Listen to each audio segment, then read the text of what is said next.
Hello and welcome back to London's Pretty Cool. The podcast has been on a bit of hiatus for the past year, but it's back with a great new episode. This episode features Scott Good, a Canadian composer, conductor, and trombonist whose work blends classical traditions with contemporary creativity. Scott has joined me to discuss a very special upcoming event in partnership with the Forest City Film Festival. A live symphony performance of Scott's composition alongside the screening of the 1924 silent film The Hands of Orlac on Halloween night. So without further ado, here's Scott Good. Hello, everyone, and welcome back to London's Pretty Cool. I'm here with Scott Good. Thank you so much for coming onto the podcast. Thank you for inviting me. So, Scott, you are a composer, conductor, and a musician in your own right. So, how did you get your start in music? Wow. I would say it probably started when I was very young with my mom. And so she taught me ukulele and recorder when I was really young. And I remember really enjoying that a lot. And basically, as soon as music was offered in school, I was signing myself up and I knew I wanted to join the band. And then when it was choosing, I grew up in Toronto. I had a few options of high schools to go to, but though I ended up going to North Toronto Collegiate Institute, which was really renowned for having a great music program. And then probably when I hit about grade 10 or 11, I just realized that this is what I wanted to do for my career.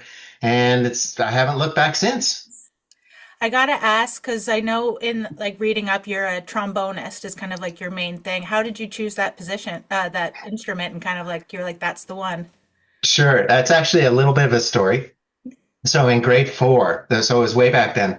In grade 4, I knew I wanted to be in band. We had to make a choice. Did you want to be in band or did you want to be in strings? I was quite sure I wanted to be in band. And that summer before grade 4, a family friends had come over their family, and one of the daughters, who was just a couple of years older than me, had just started playing the French horn. And she actually brought her French horn and blasted a few notes. And I was like, whoa, that is cool. So from that moment, I decided I'm a French horn player. So we went to the school and we got to try all the instruments, and I tried them all. And that was really fun. And I could make a sound on every instrument except the trumpet. I don't know. There's nothing but air on that. And then we got to choose our top 3 choices of instruments we wanted to play. So of course, at the top spot was French horn. And I was like, well, I'm a French horn player, so that's what I'm going to be playing. But I had to put 2 others in. So my next choice was tuba, because I thought, well, it's kind of big and shiny, so that's cool.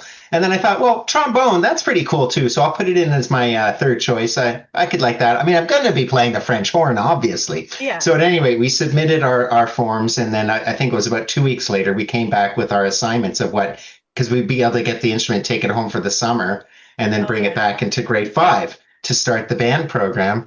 And I found out that I was given the trombone, and I was incredibly distraught at this. I was very disappointed. You're French. I was crushed. Yeah. I was like, so I went to my teacher and I was like, Mr. Banning, I had French horn at the top of my list. Why didn't you give me the French horn? I was really looking forward to playing that instrument. He said, well, a lot of people had French horn at the top of the list, but you were the only person who put trombone anywhere on any list.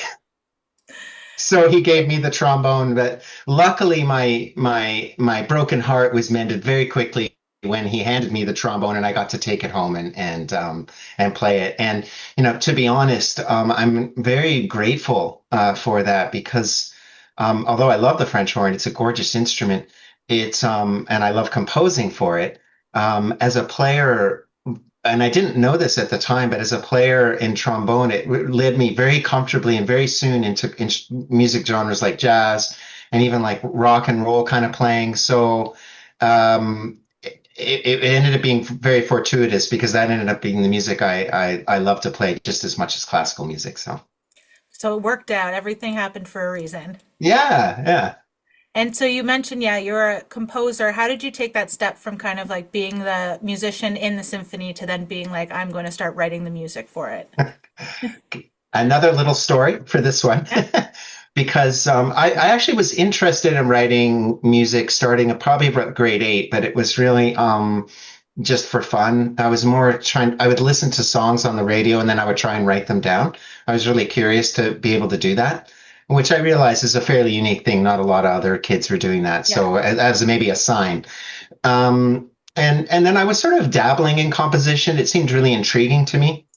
And then when I hit grade 10 and I told my parents, I'm like, okay, I'm going to go into music. I'm going to become a trombone player. I'm going to play in symphony orchestras and all this kind of thing. And my mother says to me, they were very supportive and they were like, well, sure, that's great. I'm glad you have something you're really passionate about. But they said, what happens if you get into an accident?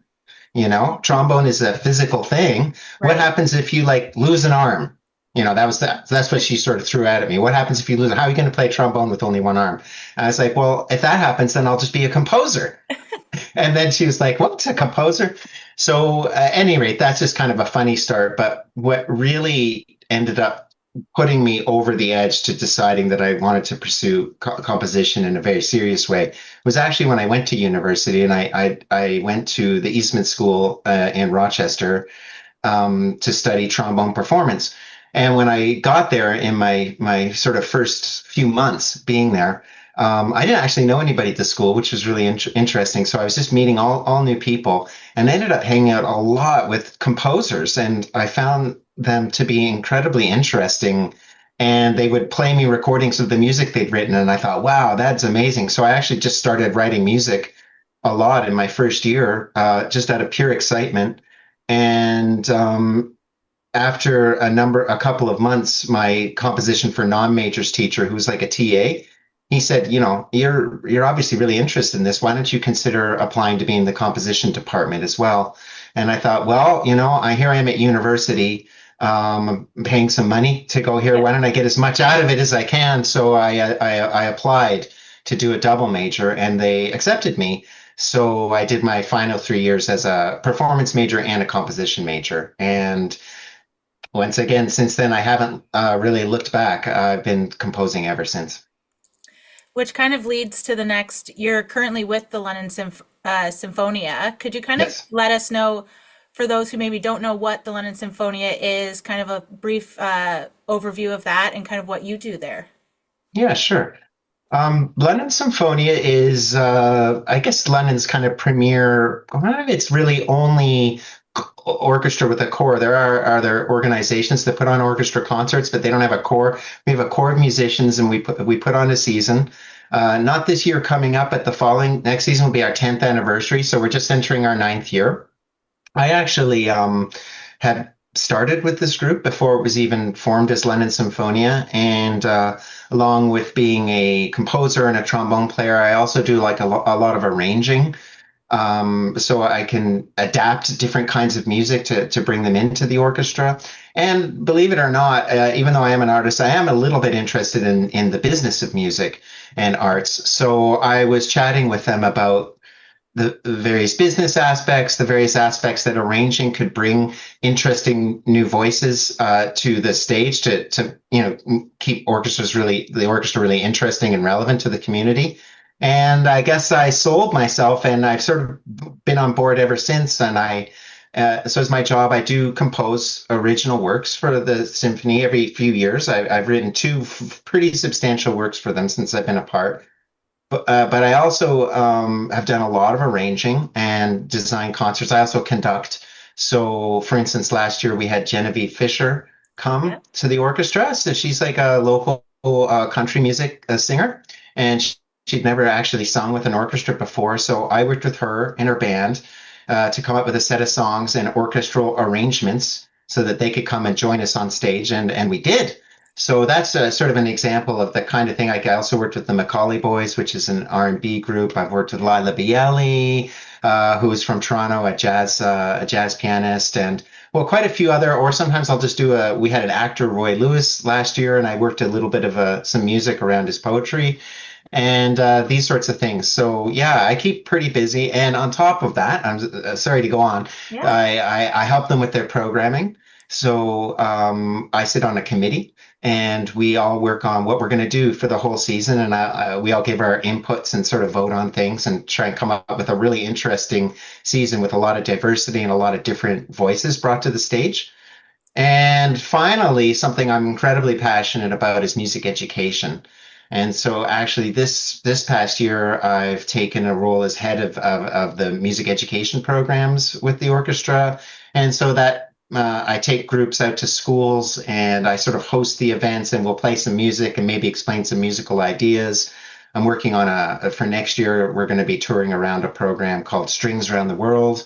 And again, I'm using my arranging, taking music from all over the globe to bring to the students of London, so they can have a really interesting education and entertaining event, showcasing music from around the world. So yeah, those I keep very busy with London Yeah. Symphonia. Was gonna say you kind of have your hands in everything, and it's so I great that do. you're like continuing on because I feel very lucky that I went to St. Mary's here, the choir and orchestra Oh, yeah. school, so I was able to kind of see the strings and everything in action, but to be able to like bring it out into the kind of other schools that don't have that same opportunity is going to be so great for them. Yeah, for sure. Actually, I also love to try and bring kids, young people into our main series concerts. So for that Genevieve Fisher show, we actually had the St. Mary's Grade 7 choir come and join Oh, us. no way! Love Yeah, that. yeah.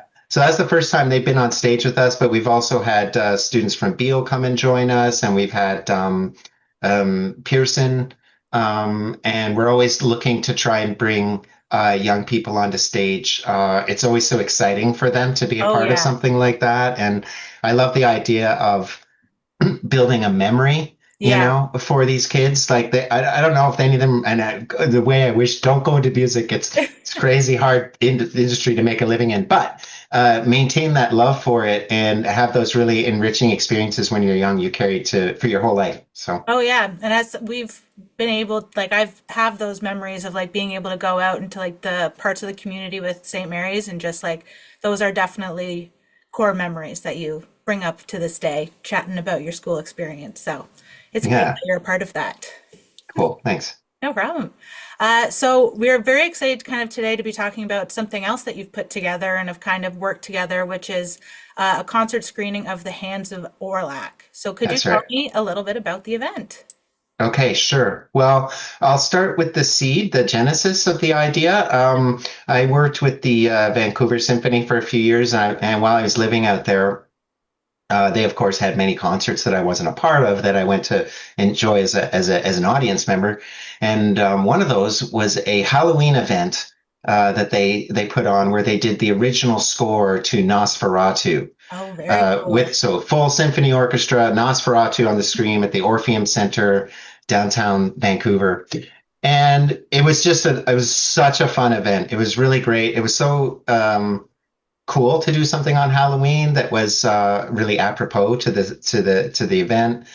And the thing that really hit me very hard, I don't know why it hit me hard then, and I hadn't thought of it before, but I realized that a silent film is an incredible opportunity for a composer. Like, there's all these movies sitting there. Some of them do have soundtracks, already, but there's no reason why a composer couldn't take one of these movies and you're given this huge, vast space in order to sort of paint your music on because you don't even have to worry about conflicting with dialogue or any environmental sounds. You are the soundscape. Yeah. So it's incredibly rich experience for music, but you still have a movie and a story that you want to try and help sell and sort of have that like job to do to interpret the movie, which is also really fun as an artist to sort of interpret a movie and then try and express it with your own voice musically. So I was absolutely convinced after this event that this is something I wanted to do.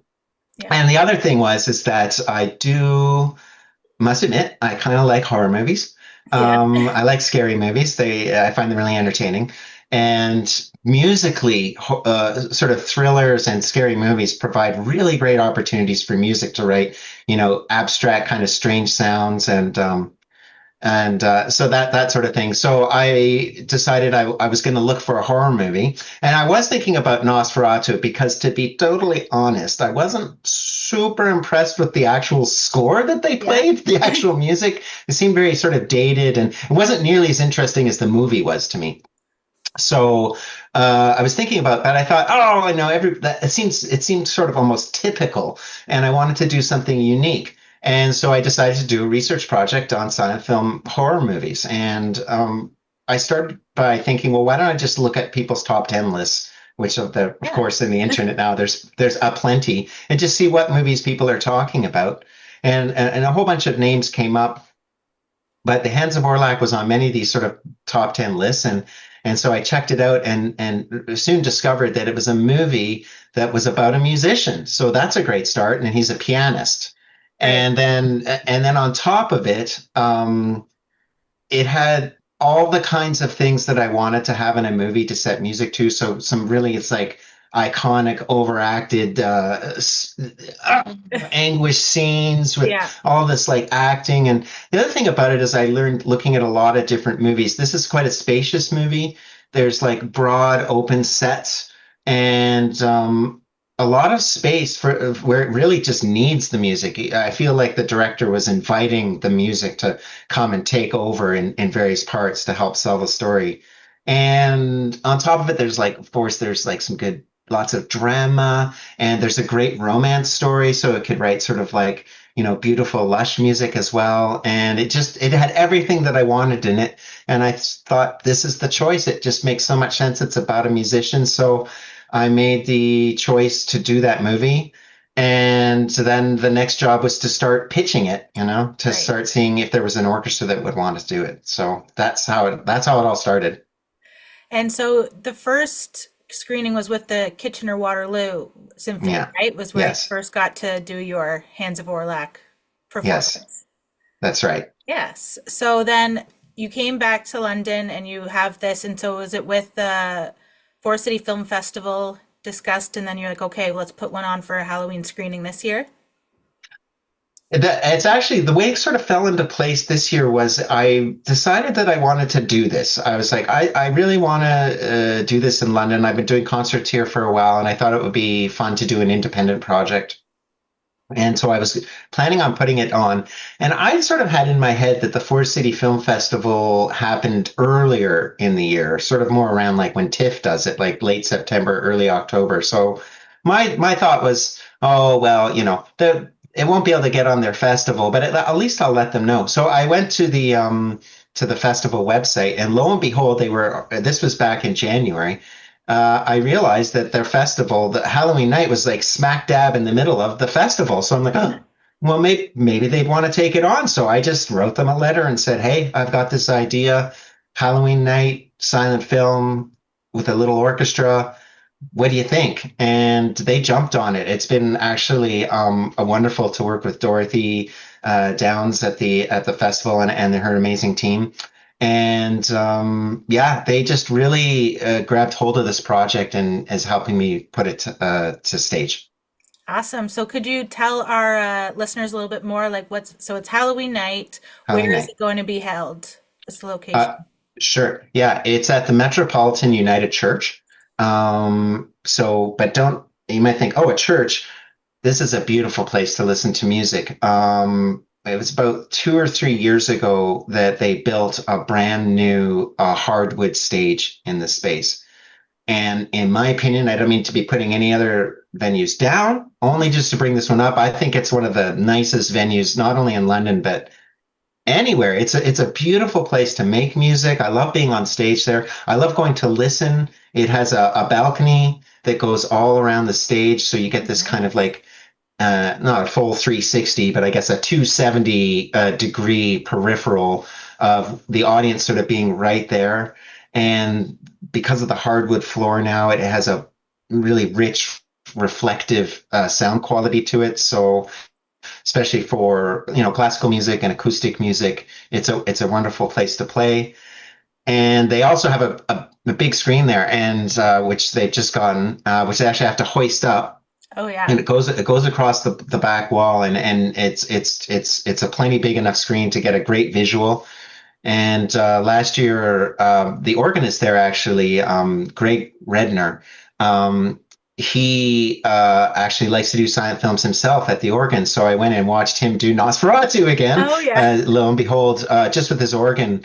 And the vibe was incredible. They turned all the lights down, and they've really tried to turn the sacred space also into a really beautiful performance space with a lot of lighting capacity. So they brought the lights right down, put this purplish glow around, and honestly, it's just the perfect vibe for these kinds of like gothic silent film movies. Oh yeah. So I feel like it'll yeah, definitely the vibe will be there, and then it sounds so beautiful. So yeah.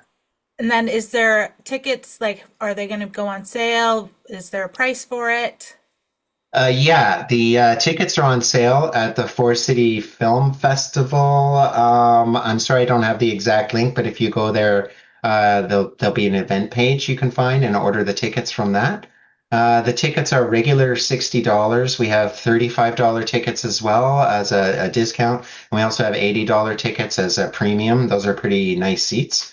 I already sold quite a few of those, just to mention, because it's a really great place. But that said, even in the $35 seats that are a little bit off the side, still be able to see the screen and hear the music really well. And we're going to have, I'm hoping about 40. I haven't booked everyone yet, but I'm looking at about 40, 45 musicians on stage.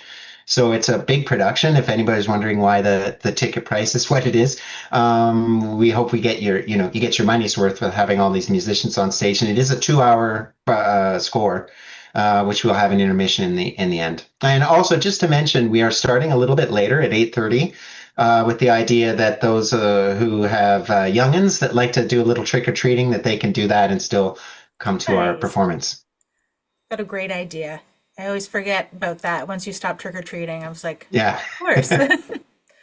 That's awesome. It sounds like it's going to be such an amazing event. And so I Thank hope you. everybody goes there and gets your tickets and enjoys it. Is there anything else that you would like people to know kind of about the event prior to, or anything you want to shout out? Sure. Just a couple of interesting things about this performance. One of them is that we are gonna decorate the space a little bit with jack-o'-lanterns, so that's something kind of neat to look out for. And also, I have soloists coming in, and I just wanted to mention that I have Stacy Dunlop coming, who's going to be singing beautiful soprano. Nice. And Greg and my friend Greg O, who's a pianist, is going to be coming. But there's something very special he's going to be doing. Most of the time, when you hear a piano soloist come to play, they have one piano. However, he's going to have two pianos that he's going to be playing on, almost like kind of rock and roll, with like two different Yeah. sets. He's going to have a regular grand piano, that you expect to see in a concert, and then the other, we're going to have an upright piano, and it's going to be prepared. So what that means is we're going to go into the piano ahead of time, and we're going to detune strings, and we're going to take different kinds of objects and insert them into the strings all throughout the whole piano, creating this whole sort of symphony itself of sounds.